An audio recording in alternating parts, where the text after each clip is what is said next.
नमस्कार। आप सभी दर्शकों का बहुत बहुत स्वागत है मेरे चैनल पर। मैं आचार्य पंकज शास्त्री आपका अपने चैनल पर हार्दिक अभिनंदन करता हूं। उपस्थित हूं आज राशि परिवर्तन का शुभाशुभ योग का फल को लेकर के। जैसा कि हमारी योगों की श्रृंखला शुरू हो गई और हमने धन योग का विश्लेषण किया, चंद्रमा से बनने वाले अनफा सुनफा और दुर्धरा योग के बारे में हमने चर्चा की और आज हम बात करने वाले हैं राशि परिवर्तन योग कैसे बनता है जन्म पत्रिका में। और एक और योग की हम बात करने वाले हैं जो कि केमत द्रुम योग होता है। लेकिन सर्वप्रथम हम जानेंगे कि राशि परिवर्तन योग कैसे बनता है। सामान्यतः राशि परिवर्तन योग आप यदि अपनी जन्म पत्रिका खोलेंगे और जन्म पत्रिकाओं में भिन्न भिन्न स्थानों पर भिन्न भिन्न ग्रह होते हैं। हर ग्रह किसी न किसी राशि का स्वामी अवश्य होता है, राहु और केतु को छोड़ करके।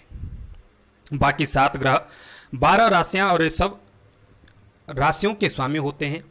इनमें से चंद्रमा की एक ही राशि है, वह है कर्क, और सूर्य की एक ही राशि है, वह है सिंह राशि का स्वामी। अन्य मंगल, बुध, गुरु, शुक्र और शनि 2-2 राशियों के स्वामी हैं। कई बार हम अपनी जन्म पत्रिका को दिखाते हैं या देखते हैं और हमने आधा अधूरा सीखा होता है, हम देखते हैं उसमें। मान लो हम उदाहरण के लिए मंगल ही ले लेते हैं।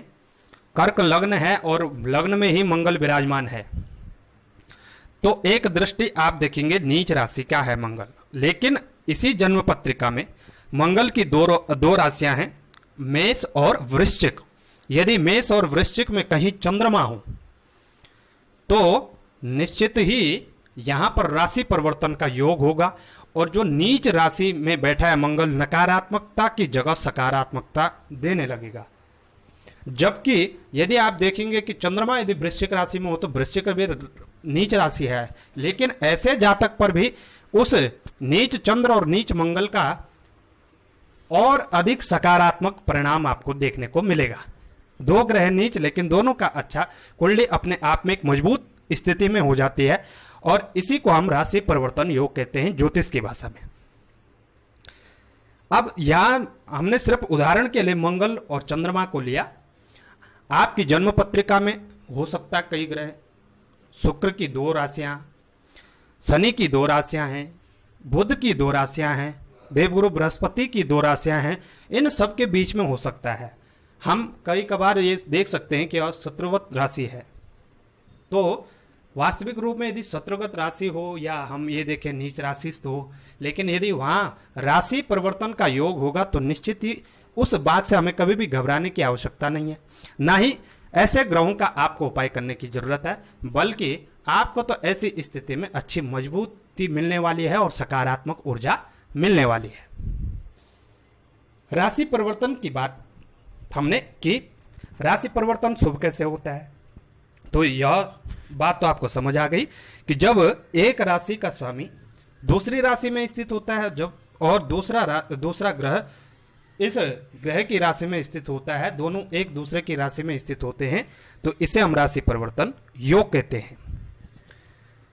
यह राशि परिवर्तन यदि लग्न में हो, द्वितीय भाव में हो, चतुर्थ भाव में हो, सप्तम भाव में हो, नवम भाव में हो, दशम में हो और एकादश भाव में हो तो यह बहुत ही शुभ रहता है। अर्थात यह महाभाग्य योग भी कहलाता है। और ऐसा योग एक ग्रह की महादशा में और दूसरे की अंतरदशा में जातक को बहुत ऊंचाइयों तक पहुंचाता है और बहुत ही शुभ फल घटित करता है। जबकि यही योग यदि ऐसी स्थिति भी देखने को मिलती है जैसे एक शुभ भाव का स्वामी है, जबकि एक राशि उसी ग्रह की 3, 6, 8 या 12 में स्थित हो जाती है, तो ऐसी स्थिति में यदि योग बने तो ऐसी स्थिति में अत्यंत दयनीय स्थिति बन जाती है। अर्थात नीच स्थिति में हो तो और अत्यधिक नकारात्मकता ऐसे जातक के अंदर आ सकती है। यदि राशि परिवर्तन परस्पर 3, 6, 8 या 12 स्वामियों में हो तो वह शुभ फल देने वाला होता है। अर्थात कई ग्रह होते हैं जो 6ठे स्थान के भी स्वामी होते हैं और अष्टम के भी होते हैं, या अष्टम के भी होते हैं और 12वें भाव के भी स्वामी होते हैं। तो ऐसी स्थिति में भी यदि यह योग बने तो यह योग शुभ फल देने वाला होता है। और ऐसे योग को ही विपरीत राजयोग कहते हैं। ये तो हो गया विपरीत राजयोग। अब बात करते हैं केमद्रुम योग की। तो केमद्रुम योग बहुत ही सिंपल है। यह योग तब बनता है जब चंद्रमा जहां पर भी बैठा हो वहां से दूसरे भाव में भी कोई ग्रह ना हो और 12वें भाव में भी कोई ग्रह ना हो, तो ऐसी स्थिति में केमद्रुम योग बनता है। ध्यान दें, चंद्रमा जहां पर भी बैठा होगा वहीं से आप गिनना प्रारंभ करेंगे और इसके लिए सबसे सटीक उदाहरण आपकी चंद्र कुंडली हो सकती है। तो खोलिए अपनी जन्म पत्रिका और देखिए, यदि केमद्रुम योग हो तो निश्चित ही उसका उपचार अवश्य करना चाहिए। यह योग बहुत शुभ नहीं माना गया है, अत्यंत अशुभ योग होता है और जातक को मेंटली तौर पर माइंड से बहुत डिस्टर्ब यह योग करता है।